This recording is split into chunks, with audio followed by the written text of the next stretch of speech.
नमस्कार, हमारे विशेष कार्यक्रम में आप सभी दर्शकों का हार्दिक स्वागत है। आपके साथ मैं हूँ मोहिता कोठियाल मनादुरी। दर्शकों, पृथ्वी हमारी माँ है। ये हमें पालती है, हमें जीवन देती है।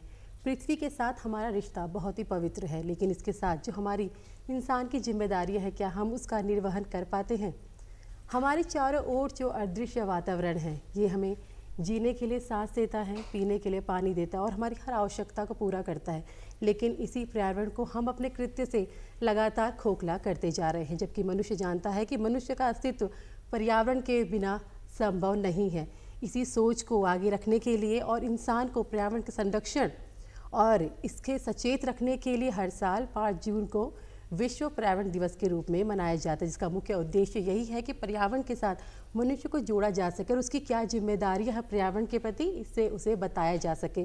तो हर साल 5 जून को इसे मनाया जाता है। संयुक्त राष्ट्र महासभा ने 1972 में घोषणा की थी कि विश्व पर्यावरण दिवस यहाँ पे मनाया जाएगा और 1974 से लगातार हर साल विश्व पर्यावरण दिवस यहाँ पर मनाया जाता है।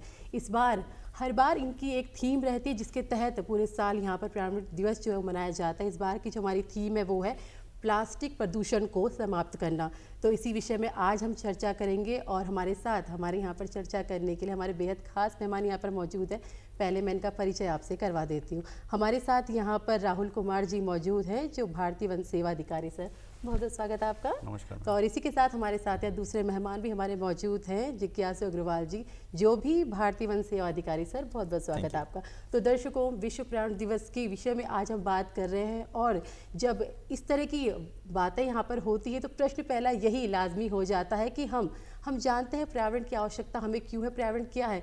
लेकिन इस सवाल की शुरुआत मैं यहाँ से कर रही हूँ सर आपके साथ कि पर्यावरण को आप किस कॉन्टेक्स्ट में देते हैं? आपको क्या लगता है कि पर्यावरण क्या है? पर्यावरण, मेरे हिसाब से पर्यावरण हमारे आसपास मौजूद हर वो चीज़ जिसमें जीवित और निर्जीव चीज़ें आती हैं। जिस प्रकार से अगर मैं उदाहरण के लिए कहूँ तो हमारे आसपास जो हमारी हवा है, हमारे जो वन है, हमारे वन्य प्राणी हैं, वो और हम खुद, humanity, the human race as a whole part of it, वो सब कुछ पर्यावरण के अंदर आता है। जिज्ञासु जी, आप किस तरह देखते हैं पर्यावरण को, किस तरह परिभाषित आप करते हैं अपने शब्दों में? राहुल जी ने जैसे बताया बिल्कुल सही बताया, पर अगर बहुत लोकल तरीके से समझना चाहें इसको तो ऐसे हो सकता है कि एक पर्यावरण हमारे घर की तरह है। जो हमारे फैमिली मेम्बर्स हैं, जो हमारे पेट्स हैं, वो पर्यावरण का जैविक हिस्सा है। और जो सांस हम लेते हैं, जो पानी हम पीते हैं, ये पर्यावरण का अजैविक हिस्सा है। तो जिस जगह हम रहते हैं वो पर्यावरण है। जी बिल्कुल। राहुल जी, यहाँ पे आपके पास आना चाहूँगी। देखिए, जब भी हम पर्यावरण दिवस मनाते हैं, पर्यावरण की बात करते हैं तो एक थीम की हम बात करते हैं। तो इस बार की जो हमारी थीम है वो यही है कि प्लास्टिक प्रदूषण को समाप्त करना। क्यों हमें इस बार इस थीम को लेके आगे चलना पड़ा?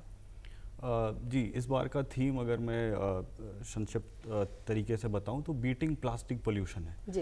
प्लास्टिक हमारे पर्यावरण का one of the foremost dangers की तरफ जो है ये उभर कर आ रहा है।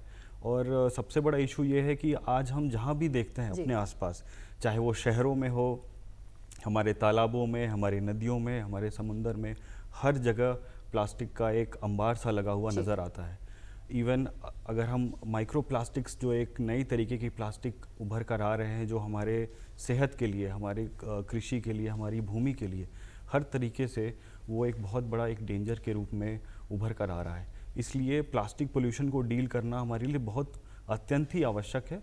और उस तरीके से अगर ये थीम डिज़ाइन किया गया है तो मैं उसका स्वागत करता हूँ। जी जिज्ञासु जी, इसी प्रश्न से एक लिंक में प्रश्न करना चाहूँगी। आपको क्या लगता है कि जब हम प्रदूषण को समाप्त करने की बात करते हैं, वो भी प्लास्टिक प्रदूषण को, जिस तरह अभी राहुल जी ने यहाँ पे बताया है, तो इसको समाप्त करने की दिशा में किस तरह हमें आगे बढ़ना होगा या हम बढ़ रहे हैं?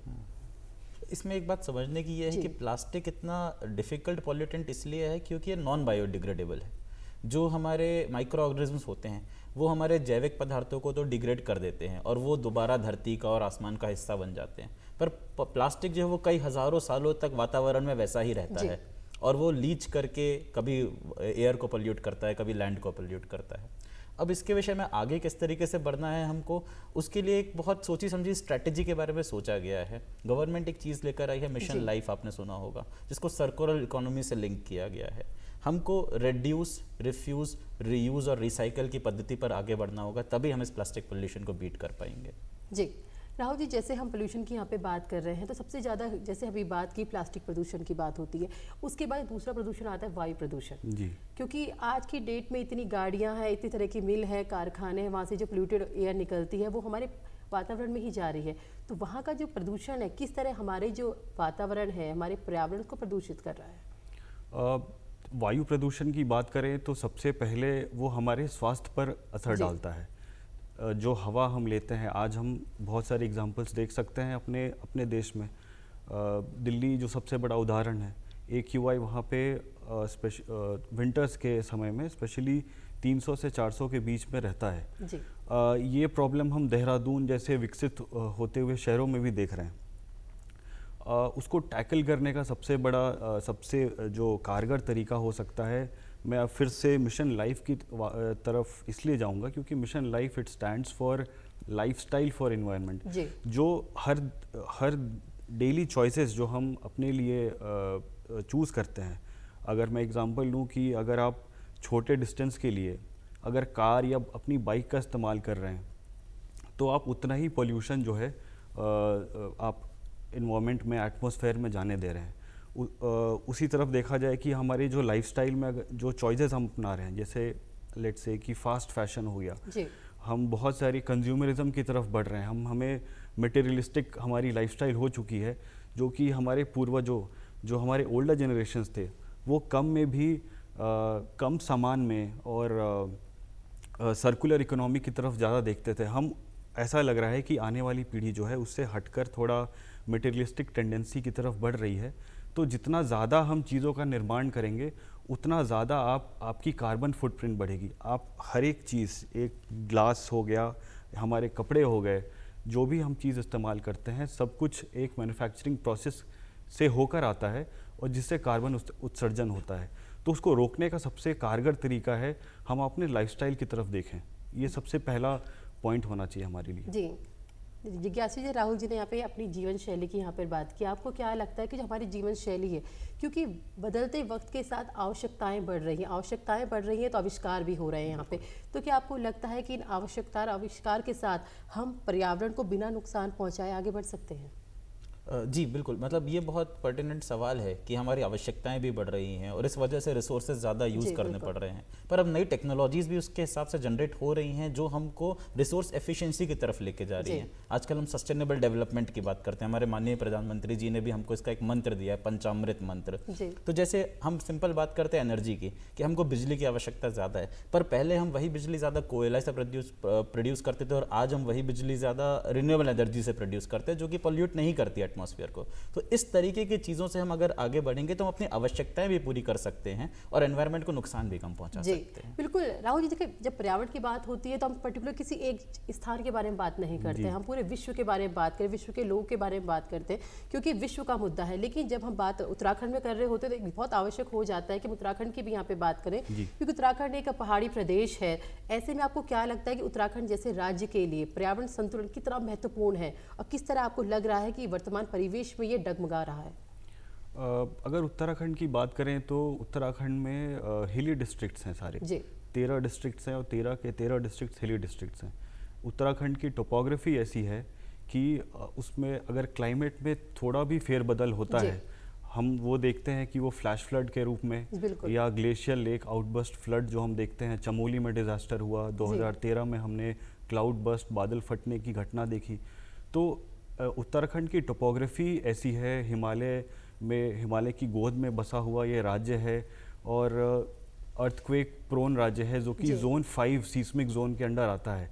तो इसलिए उत्तराखंड में अगर हम डेवलपमेंट और एनवायरनमेंट को बैलेंस करके नहीं चलेंगे तो ये जो भी हम डिज़ास्टर्स देख रहे हैं उत्तराखंड और बाकी हिमालय राज्यों के लिए, ये काफ़ी ज़्यादा बाकी देश के बाकी हिस्सों के हिसाब से काफ़ी ज़्यादा होगा यहाँ पे उत्तराखंड में। जी हम जिस तरह हम बात यहाँ पे कर रहे हैं तो यहाँ पे एक आवश्यक मुद्दा ये भी हो जाता है जिज्ञासु जी कि हम वनाग्नि पे जरूर बात करें क्योंकि जिस तरह हम देखते हैं गर्मियाँ आती हैं तो यहाँ पे जंगल धधकने लगते हैं।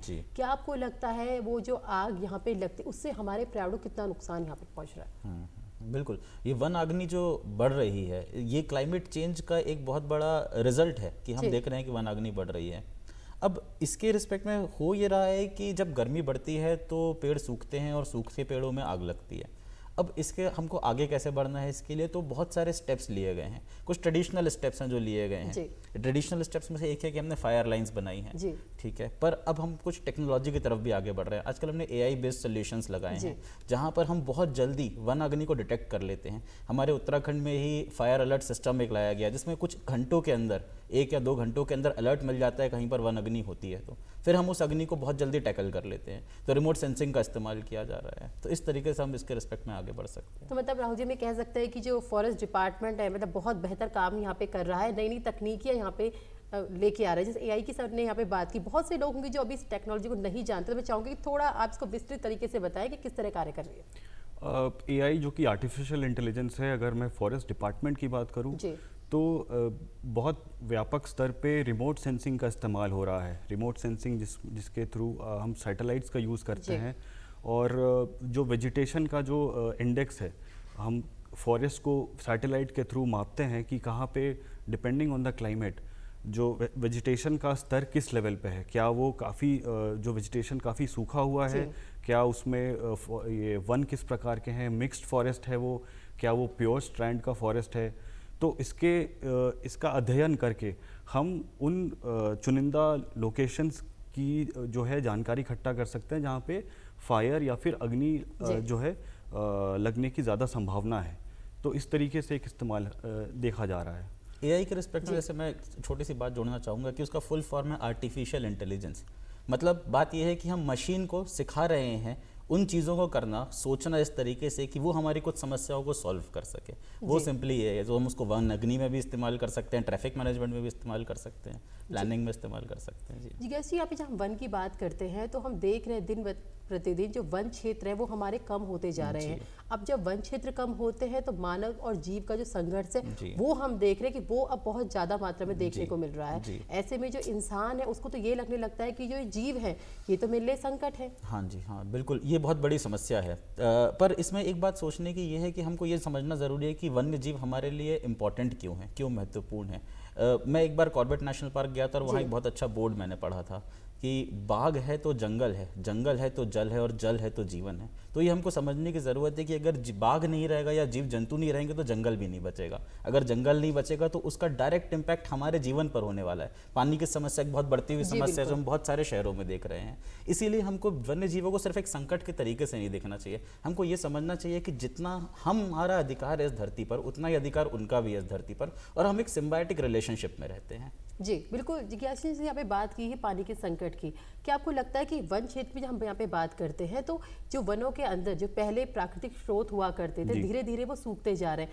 अब हम इन स्रोतों को जो है उनको बचा कैसे सकते हैं और नए स्रोत कैसे हम इन्वॉल्व कर सकते हैं? क्योंकि अगर हमें वनों को बचाना है, जंगल को बचाना है, पर्यावरण को ठीक रखना है तो पानी के स्रोत जो है इन जंगली जानवरों के तो अंदर ही होने चाहिए वन क्षेत्र में। जी बिल्कुल, अंदर होने चाहिए। और इसीलिए जो भी हमारे जंगल है, जो फॉरेस्ट है, उनकी क्वालिटी बहुत ज़्यादा मैटर करती है। बिल्कुल कि अगर हम वहाँ पे रेलेवेंट सिल्वीकल्चरल प्रैक्टिसेस यूज़ करके वनों का जो ओवरऑल हेल्थ है उसको मेंटेन कर पाएँ, और उसके फॉरेस्ट फ्लोर पे पर्कुलेशन लेवल को अगर हम ऑप्टिमम लेवल्स पे ले जा पाएँ, तो उससे क्या होगा कि जो वर्षा जल जो गिरता है, जो जंगल के ऊपर गिरता है, वो काफ़ी धीमे धीमे ज़मीन के अंदर भूमिगत जल में रिसेगा, और उससे हमारे रिजर्व्स जो हैं वो रिचार्ज हो पाएंगे। और हमारी नदियाँ जो हैं, जो पेरेनियल रिवर्स हैं, अगर मैं पश्चिमी घाट का एग्जांपल लूँ, वेस्टर्न घाट से जो एक कई धाराएँ, बहुत बड़ी बड़ी नदियाँ गोदावरी कावेरी निकलती हैं। तो इसीलिए कैचमेंट एरियाज़ और जो फॉरेस्ट हैं उस पर फोकस करना बहुत इम्पॉर्टेंट है। सिर्फ नदियों का उद्गम स्थल नहीं, नदियों की जो पूरी फ्लो है, जो एनवायरमेंटल फ्लो है, जो उसके ट्रिब्यूटरीज हैं, जो कैचमेंट एरियाज़ हैं, उनको भी प्रोटेक्ट करना उतना ही इम्पोर्टेंट है जितना जंगलों को प्रोटेक्ट करना इम्पोर्टेंट है। जल संकट के रिस्पेक्ट में मतलब एक पॉइंट और भी बोलना चाहूँगा कि एक तरफ बात तो सही है कि हमें जो वर्षा जल गिर रहा है उसको तो संभालना है ही, पर जिस तरीके से हम जल का इस्तेमाल कर रहे हैं हमें उसकी तरफ भी ध्यान देने की बहुत ज़्यादा आवश्यकता है।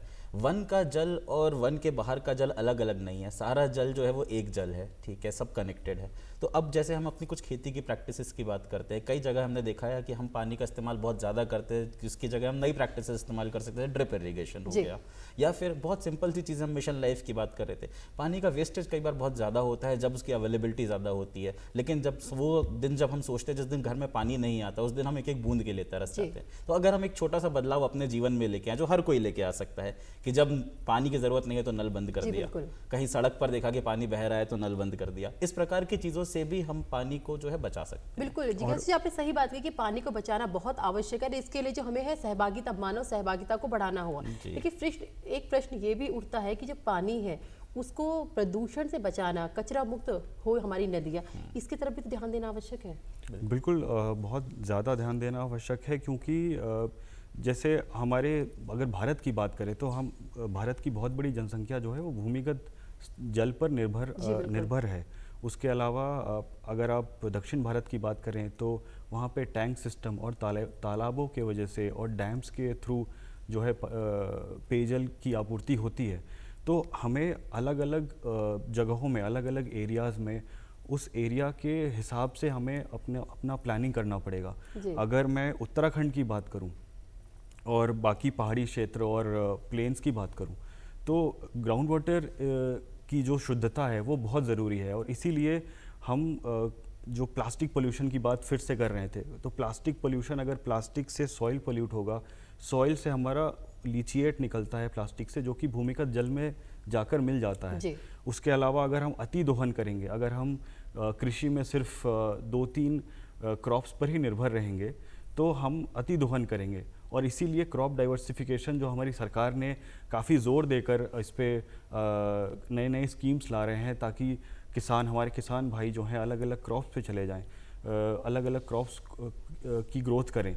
ये इसलिए बहुत इंपॉर्टेंट हो जाता है। जी, जन भागीदारी के संबंध में मैं एक बात बोलना चाहूँगा कि जब हमारी मुलाकात माननीय प्रधानमंत्री जी से हुई थी तो उन्होंने हमें एक मंत्र दिया था कि आपको कोई भी काम करवाना हो तो जन भागीदारी से बड़ा मंत्र नहीं हो सकता।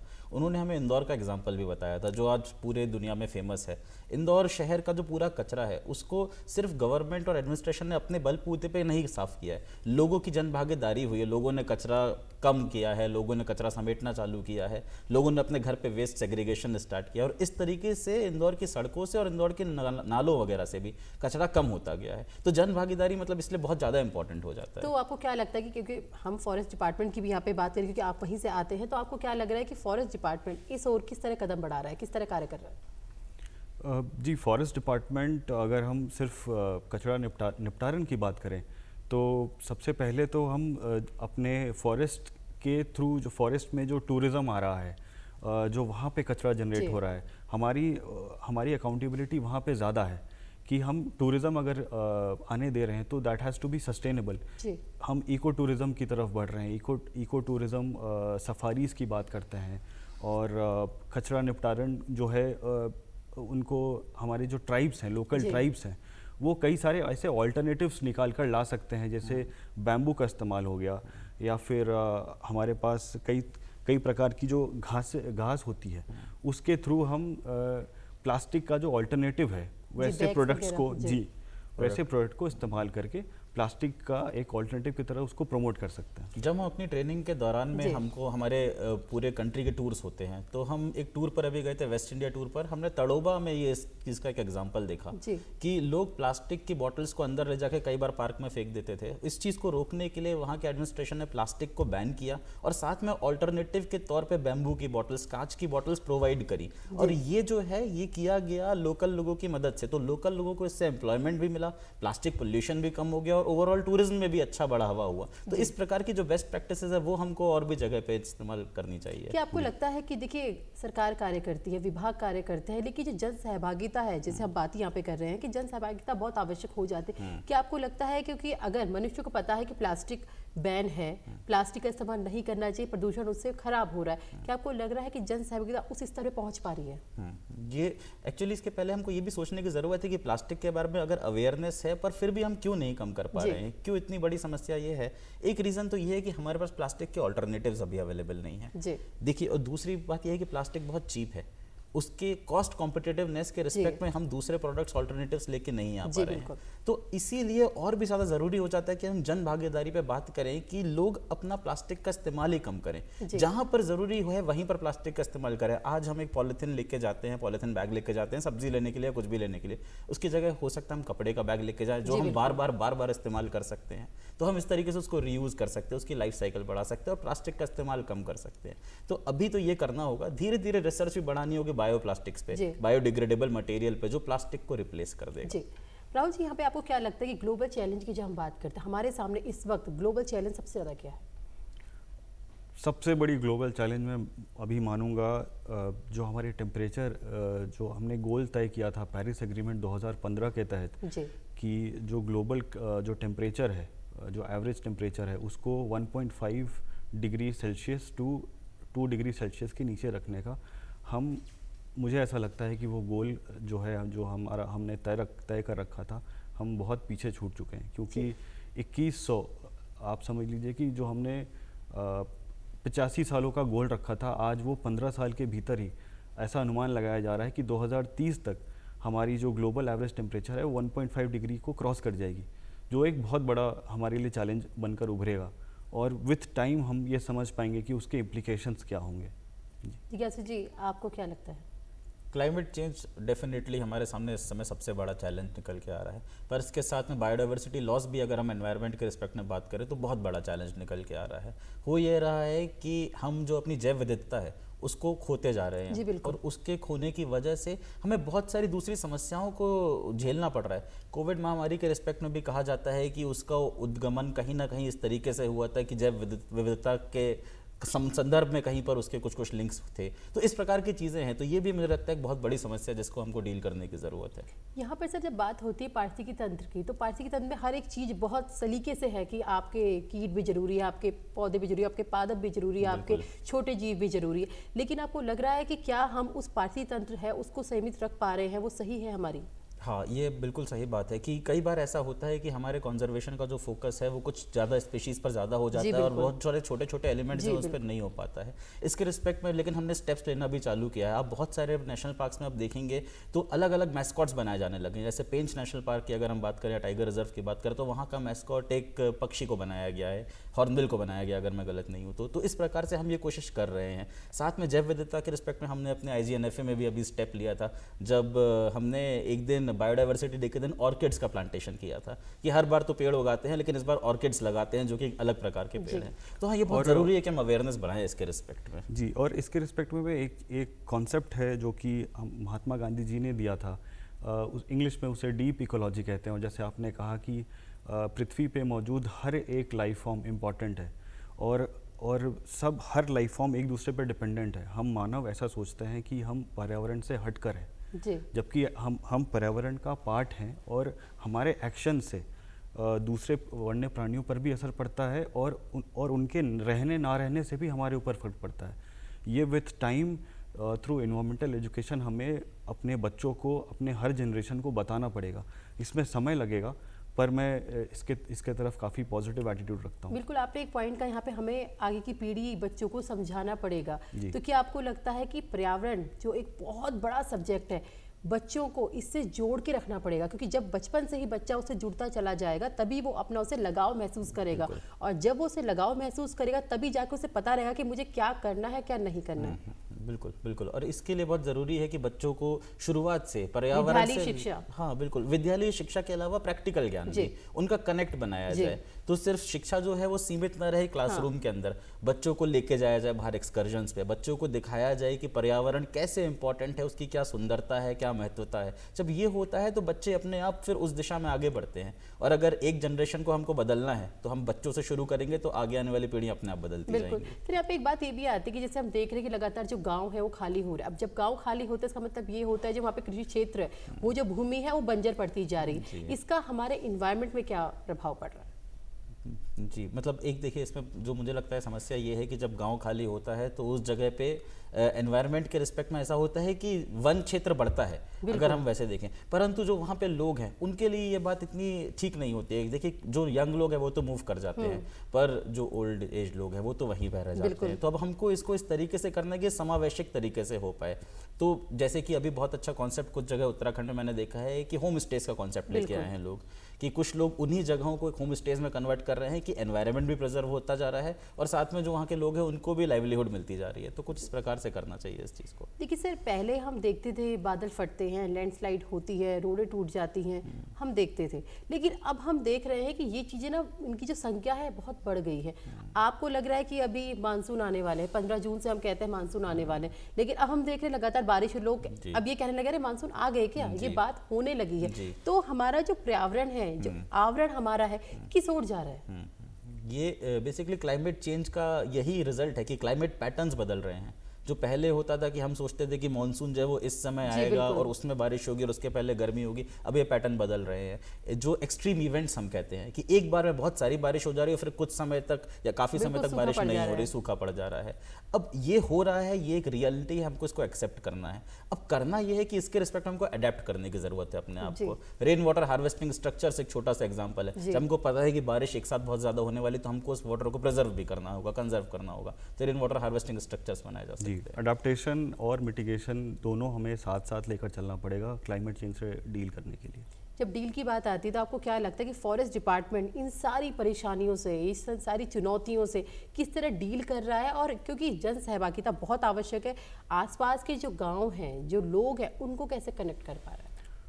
मुझे लगता है गाँव को कनेक्ट करने के लिए सबसे पहले आपको इकोनॉमिक अपॉर्चुनिटीज़ की बात करनी पड़ेगी। आपने गाँव खाली होने का जो फिनोमेना है, the phenomena of empty villages in Uttarakhand, इसके लिए हमें सबसे पहले ये देखना पड़ेगा, पहले हमें बेसिक रीजंस को, बेसिक कारणों को जानना पड़ेगा कि ये पलायन हो क्यों रहा है और गाँवों का इसमें क्या रोल हो सकता है। इसीलिए सबसे पहले फॉरेस्ट डिपार्टमेंट और बाकी जो डिपार्टमेंट्स साथ में कोऑर्डिनेशन में अगर काम करें और अच्छे से, तो हम एम्प्लॉयमेंट जनरेशन जो है थ्रू सस्टेनेबल लाइवलीहुड्स का जो कॉन्सेप्ट है उसको बढ़ावा देकर हम पर्यावरण और इकोनॉमिक अपॉर्चुनिटीज़ दोनों को सुदृढ़ कर सकते हैं। जी, ये तो कर सकते हैं, तो ये कैसे होगा सर? हम कर सकते हैं, लेकिन क्या आपको लग रहा है, क्योंकि अब जैसे हम देख रहे हैं पर्यावरण बहुत ज़्यादा मात्रा में, बहुत चेंजेस इसमें यहाँ पे आ गए हैं, तो आपको क्या स्टेप जो है किस तरीके से हमें यहाँ पे जल्दी से उठाने चाहिए?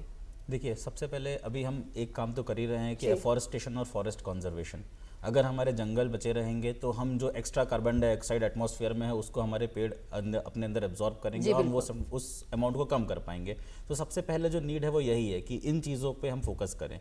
साथ में ज़रूरी ये भी है कि जो आप बात कर रहे थे जन भागीदारी की, लोगों के बिहेवियर में वो चेंज लेके आए कि जो पोल्यूशन या जो कार्बन डाइऑक्साइड इमिशन बढ़ रहा है उस इमिशन को इस तरीके से कम किया जाए, लोगों के अंदर वो बिहेवियरल चेंज लेके आया जाए। स्वच्छ भारत मिशन बहुत अच्छा एग्जाम्पल है जहाँ हमने बिहेवियरल चेंज लेके आके बहुत सारी चीज़ें कम की। ओपन डेफिकेशन फ्री हो गए हम, तो हम क्यों ना ऐसा कुछ सिस्टम भी क्रिएट नहीं कर सकते क्या कि जहाँ पे जन भागीदारी से हम कार्बन न्यूट्रल की तरफ आगे बढ़ पाए। तो इस तरीके कुछ करने की आवश्यकता है। और फॉरेस्ट डिपार्टमेंट इस रिस्पेक्ट में मैं वाटरशेड मैनेजमेंट का एग्जांपल देना चाहूँगा।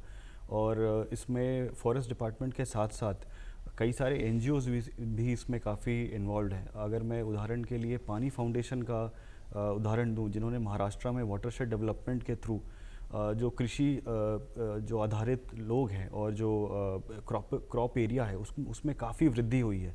उसके वजह से माइग्रेशन, जो शहरों की तरफ माइग्रेशन, जो पलायन हो रहा है वो भी घटा है।